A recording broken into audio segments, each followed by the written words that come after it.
Hey there, Mr. Johnson. It is January 4th, so I noticed that you mentioned a little bit early in this relationship that you are a massive Gator fan without mentioning that we are a Vol family who lived in Tennessee for 5 years, and you just happen to deviate from the path because it's still in state for you now. I don't blame you, I'm just saying I have no loyalty to UF because their fans are mean and they wear jorts. But to answer your question, I don't think that news commentary of any creed or bias is actually a valid primary source of information. In fact, I stay away from most opinion pieces except for The Daily Show every once in a while, which I can still watch in Korea on the internet. But I've just noticed the people who take opinion pieces as their primary source of information, whether it be The Daily Show or Fox News, tend to take the opinions of the speaker more into account than the actual information about which they are speaking, which I think is dangerous. Mostly because I've noticed that commentary pieces tend to be more about who can be correct or who can win rather than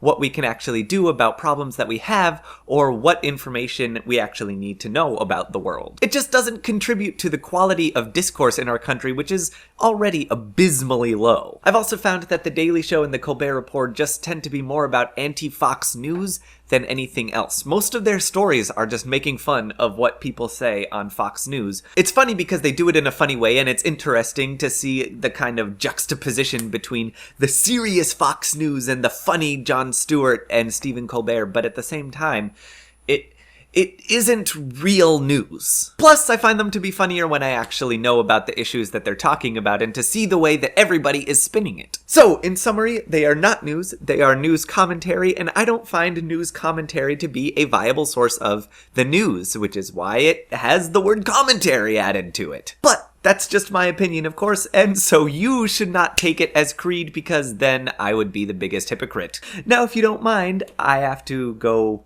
back to work, which I just came from. And Tim, I will see you tomorrow.